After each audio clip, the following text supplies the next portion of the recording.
Hi everyone. I gotta study English for 50 months. Thanks for listening to me talking.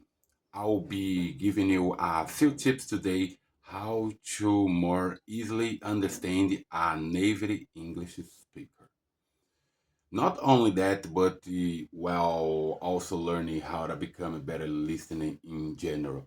So this is a really cool lesson because not only does it improve your English language skills, it also makes you a better listener in any language. And because we spent 16% of our communication time listening, it's really important that we know how to listen. And I don't think very many people are good listeners, and so I it's really helpful to take a bit of time to learn about how do we do become better listeners, because right now you are probably saying about the 55% of what you heard when you heard someone speak in our native language. Imagine it when you are hearing someone speaking English. That the percent is much lower, so it's worth it to take some time to learn how to understand more easily someone who is speaking English, who is a native speaker. All right, so let's get started. I'll be giving you four different steps today. My first step is to simply is my first step is to simple stay present. My this is simple, but it's not necessarily easy. So there are three ways that I like to use to really stay present. So the first ways that when I listening to someone speak Spanish, because this is the other language, when I am listening to them speak Spanish, I make sure that I don't over focus on every word they are saying. So I'm not trying to translate it in my head what they are saying. Instead, I soften my focus and I pay attention not only to the words but also to the tone on their voice, to their facial expression and their gestures. Because when we tune in too closely to the words, we start to stress ourselves out and we lose the big picture, and sometimes it's hard to follow what they say, so don't translate every word in your head. I know it's easier said than done, but try not to do it. So the second way to stay present is not try to make your response to what they are saying while they're still speaking. So for example, when I was learning Spanish, I would be listening to what the other person was saying, but I was also trying to create the perfect Spanish sentence in my head to say in response. And this was obviously a problem because while I was creating this perfect response in my head, I was missing a lot of what they were saying. I was especially missing their tone and their gestures. So don't try to create a response in your head. While they are still talking steady, you have to learn to trust yourself. Trust that when they are done talking to you, come up with something and it will be easier the more that you relax into this. And so that brings us to the third way to stay present while you are listening to a native English speaker, and that it's to remember that perfection is the enemy of fluency. Becoming fluent in a language doesn't mean that you speak it or understand the language perfectly. No, it means that you are able to communicate with fluidity in the language, and that's it.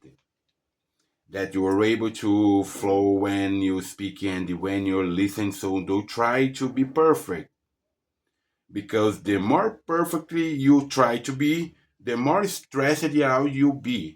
And when you are stressed, they are placing your brain that actually shut down. And these parts of the brain are really helpful and necessary in communication. So we want to stay relaxed. We're not trying to be perfect instead.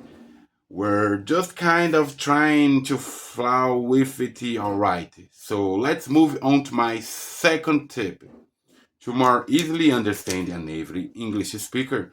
And it is wants to make learning English a necessity. So you probably have noticed that when you are in an English speaking country, you're learning English more rapidly if you have ever been in one. Or you probably heard that you learn English more rapidly, and this is true because when you are in a country that speaks the language that you are trying to learn, you're learning to more quickly because you have to learn it. It's necessary for you to catch the bus or for you to go grocery shopping, so you have to learn it. The good news is that we can make learning a necessity in our own lives, no matter where we live. So there are a few simple ways to do this. Number one, if you can make a friend who only speaks English, so maybe online someone who only speaks English. So they don't even have an opportunity to change into a language that is easier for you while you are speaking. So an English speaking friend who doesn't speak any other language. That would be great, and that would be a really huge bonus in learning English more quickly and learning to listen. But even if you don't have a friend who only speaks English, there are other ways that you can make learning English necessary. So, for example, anytime that you are looking for a recipe or something to cook online, instead of Googling it, or instead of looking for something in your native language, why not go on YouTube and look for the recipe on YouTube from an English speaker? And so this way you have to listen to every details that they say, and so you tune in more quickly and you're learning new vocabulary more easily because it's necessary for you to cook a meal. Let's see what's another way. Okay? Another way.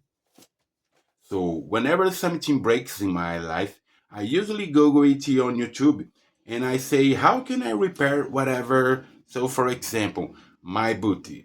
My booty broke the other day. The zipper of my boot broke. And so I went on YouTube and I said how to fix a zipper, and I watched the video and I fix it.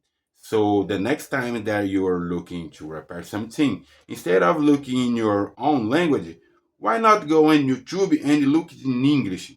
And so that you have to pay attention if you want to wear those boots. You are going to have to learn to pay attention in English to the details. So making English a necessity, I think that one's really important. Oh, and there was one other thing I wanted you to say here. If you've ever been on the phone and you've had the option to hear something in English or in your native language, it's really cool to choose the option in English, and that makes you tune in. So if you want to pay a bill and you press OK, I'm going to narrate in English. You will have to tune in if you want to pay that bill. And so making a commitment to use English for some of the things that you have to do in your life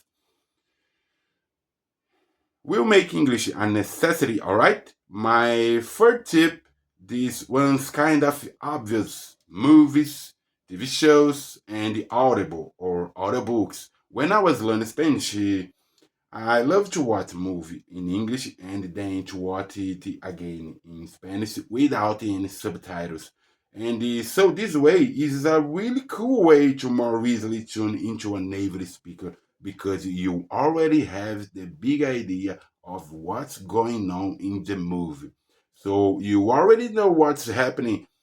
You know the characters in the plot, so you can tune into smaller details, and it is the way you will tune your ear so that you can more easily understand the words. Another awesome thing that I love to do while learning Spanish is listen to an audiobook of a book you've already read in your own language. So, for example, I love Harry Potter books. I know I'm a nerd, but Harry Potter books is awesome. And so, because I already knew what happened in the Harry Potter books, was easy for me to buy the Harry Potter book in an audiobook or on an audible then listen. And in this way, I was more easily able to tune into the small details, and it made me a better listener in Spanish. You can also just go on YouTube and look for there's often small segments of books on YouTube in audio form or TV shows. Netflix is a really great way to make yourself a better listener, really, in any language, but especially in English. All right, let's move on. Tip for number four: listen to many accents. So, when I was learning Spanish, I thought I was pretty good with my listening and the understanding. I learned Spanish in Ecuador. Then, one day, I was trying to speak Spanish with someone from Argentina, and I couldn't understand what they were saying. I was so disappointed. I thought, what?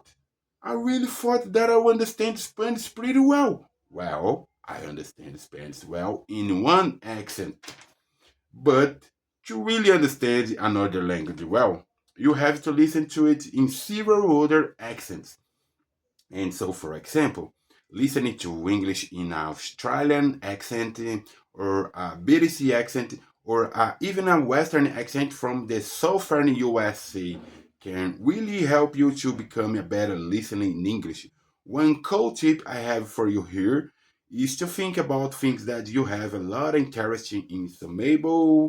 So maybe you're really interested in soccer. Go on social media or on YouTube and find someone who talks about your favorite soccer team, but with an Australian accent, and they fight like you more interested. Maybe you're also really interested in doing makeup. So find someone else with maybe a British accent who does tutorials on how to do your makeup, and so, in this way, you can listen to several different accents and you'll become a really great listener in English. It will be so much easier for you to understand a native English speaker if you be listening to several different accents. Okay, so those were my four tips for becoming a better listener and for more easily understanding a native English speaker. I hope this listen not only helps your English language skills, but also helps you to become a better listener in your own language so that you can show up as a really great friend or family member to the people in your life. All right? Thank you very much to heard until now.